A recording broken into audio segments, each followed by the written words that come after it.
About 10 years ago, I worked at a cemetery. The money was good and it was relatively easy. All I really had to do was drive around in my truck and make sure no kids were causing trouble.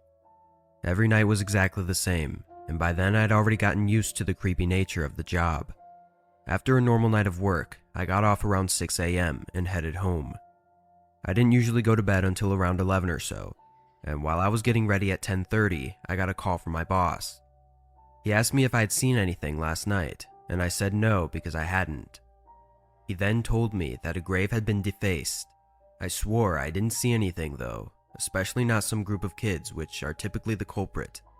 Anyways, he asked me if I could come back and help him clean it, and I agreed of course because I kind of felt like it was my fault. When I got there, I realized I had underestimated how horrible these writings on the grave had been. This was not the usual small writing or anything. There was writing all over the stone, with horrible words and markings. What made it so much worse was that when we were cleaning everything off, I was finally able to read who the person was.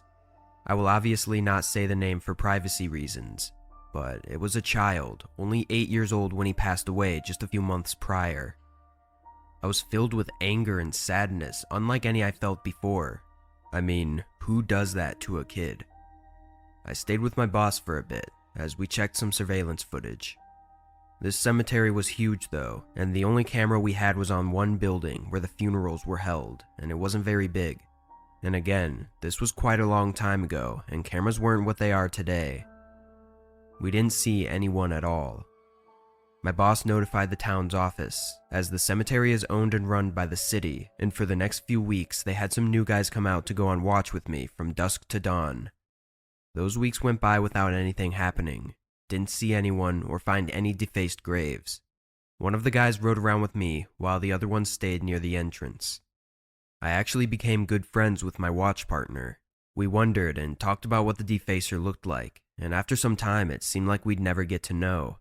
Nothing was really happening anymore, and it kind of seemed like a one and done type of screwed up situation.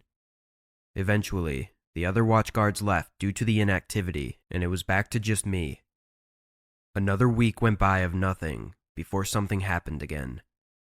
One night, as I had just started my shift and began patrolling, I drove all the way to the back of the cemetery, got out, and began my walk, which I had to start doing to see if any graves had writing or whatnot.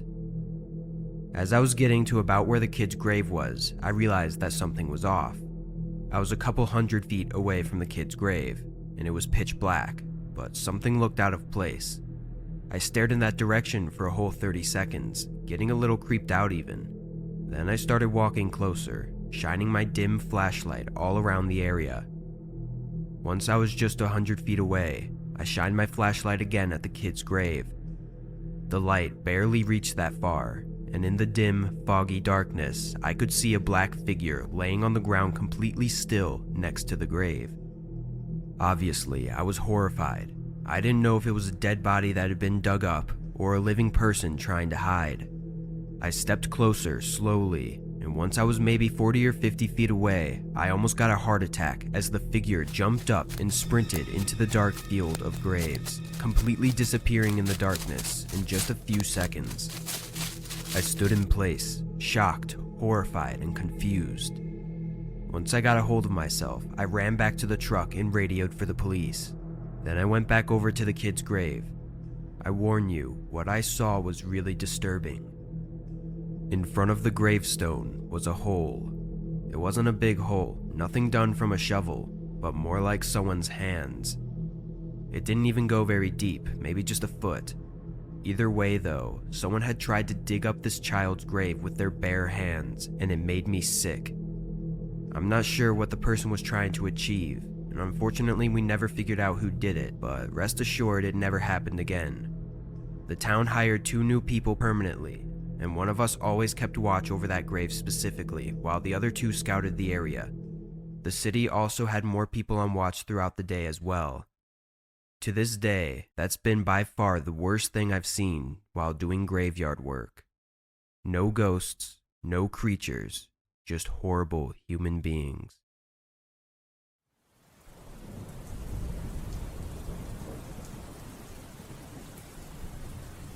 I'm a community patrol officer for a neighborhood in southern Las Vegas.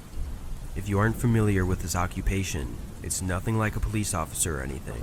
I'm just a regular 25-year-old that drives a small patrol vehicle around nice neighborhoods to make the residents feel safer.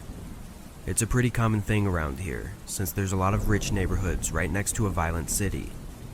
On my patrols, I have to also report specific community violations. For instance, some housing communities require bushes to be trimmed every week, so if I see an overgrown bush, I have to report it and leave a note at the residence. It's petty, and I personally find it weird that people like to live in neighborhoods like that, but it gives me a job, so I can't complain too much. Anyway, I primarily work 8 p.m. to 3 a.m. It's an odd shift, but that's just how they schedule for some reason. I'd never seen anything strange before this incident. The only things I'd ever really see were groups of teenagers doing dumb shit at the parks at 1 a.m. But last week, I had something happen that was beyond disturbing, and I can't stop thinking about it. I was doing my regular patrol, which was a specific route we had to take during the middle, beginning, and end of our shifts. This was my mid-shift patrol, so it was about 10 p.m. and pretty quiet outside. During the drive, I have to check the community pools to make sure they are locked for the night. I pulled into the small parking lot and walked over to the gate. I quickly walked inside and checked the pool area to make sure nobody was still inside, then went back out and locked it. As I made my way over to my car, I noticed a hooded man sitting on one of the park benches not far from where I was. Both of his hands were in his pockets, and he seemed to just be staring at the ground. Honestly, I thought this dude was just waiting for his drug dealer or something, but I didn't know, nor did I really care. I got back in my car and continued on with my route.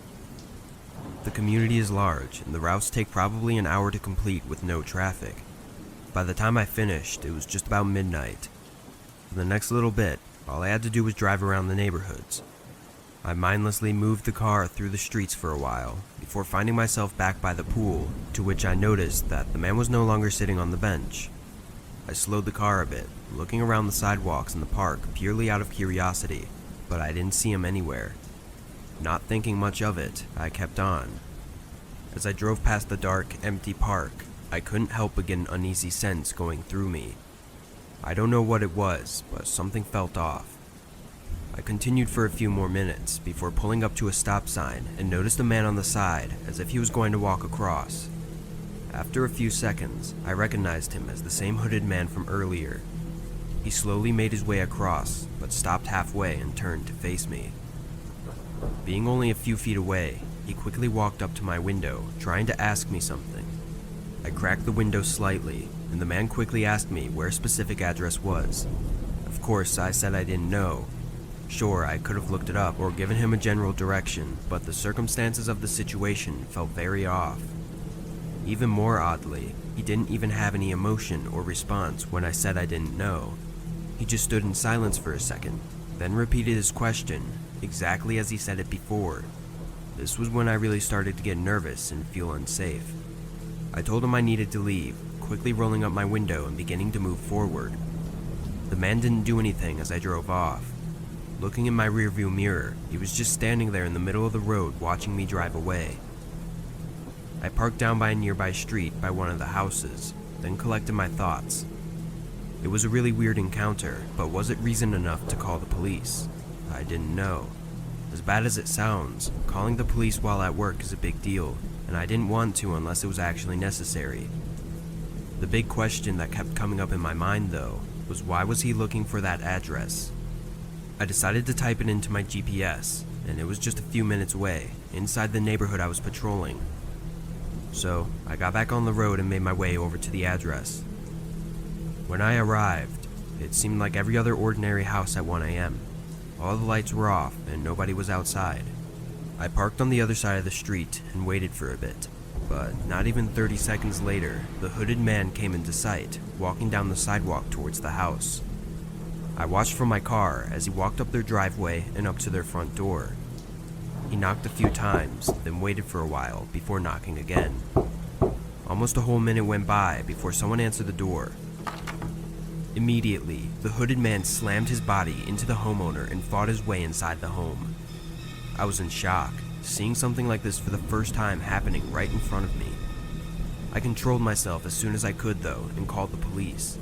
As I sat waiting in fear, I didn't see any movement for 2 or 3 minutes. I debated with myself whether or not to go in and try and help the homeowner.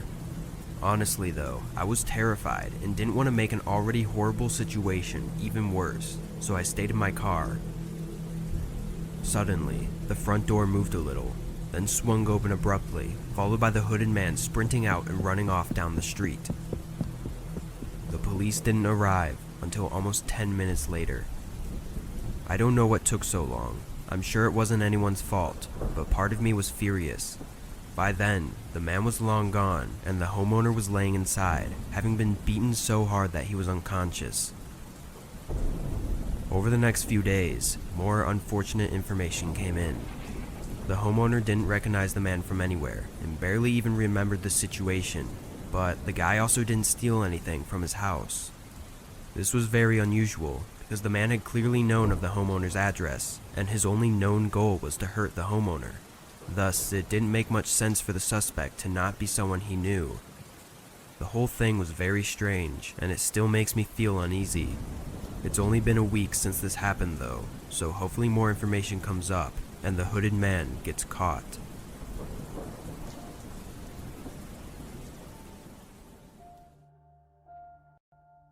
I had recently graduated when this occurred a few years ago, and was taking full advantage of my summer vacation. I had started working full-time at the high school where I had just completed my studies, since I needed the money for college. My family had asked me to accompany them to my grandparents' home in Virginia, but I had declined because I had already purchased tickets for a concert that was set to take place on the very day we had to depart. I didn't mind staying behind at all. I mean, what 18-year-old doesn't want a house to themselves for a full week? Furthermore, I had no concerns that my neighbors would complain about the parties or cause me any kind of inconvenience because most of them were gone as well. I had a strong desire for some fried chicken that day, which took me out of the house.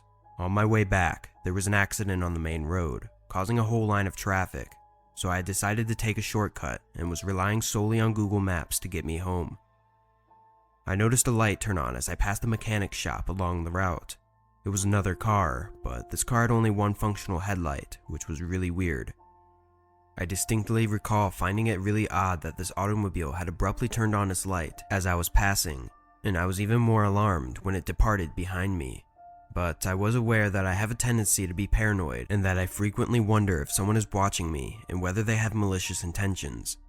I dismissed the idea as a weird coincidence and moved on.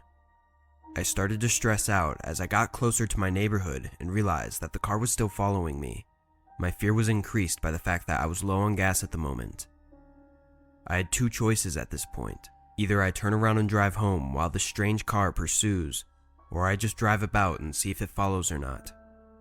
Driving around, however, seemed to be a very dangerous alternative because I wasn't sure what I would do if my car ran out of fuel in the middle of the road, leaving me trapped with this creep. I reasoned that I'd better take a chance in a familiar setting, rather than on the side of a lonely, dusky country road. Once this was decided, I pulled onto my street and felt my heart drop as the car with one headlight turned directly behind me. At this moment, I thought I was doomed. I started pulling into my driveway because there was nothing else I could do, and to my absolute horror, they started to follow me up. Now that I think about it, I believe I should have called the police, but at the time I was so engrossed in my own thoughts that the idea never even entered my head.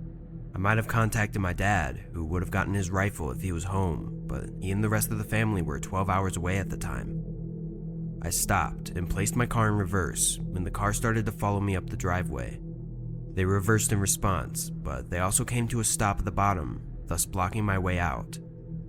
I started moving forward again, but everything just kept repeating. I drove, they followed, I reversed, and they blocked my exit, over and over again a couple of times. Finally, I hurriedly pulled further up the driveway and swung my car around to confront them. They had already covered more than half of my driveway by this point. I was afraid, alone, and furious. I opened the car door and stepped out with my small pocket knife firmly in my right hand, and my headlights blazing directly into their face. Because I've always been naturally paranoid, as I've already mentioned, I used to keep a small knife between my seat and the car door. I shouted at them, holding the knife out. I merely hoped that they would be panicked. I think they might have believed I was a girl or weak, or maybe had not expected me to react so aggressively. They backed out of my driveway gradually and slowly made their way down the street. But then they parked their car by a neighbor's house down the road, and through the darkness, I could see someone get out. It was at this point that I began to think more clearly and quickly ran inside and called the police. I then went over to the front window, looking out at the dark neighborhood streets, but couldn't see any movement. My adrenaline was fading, and I began to panic even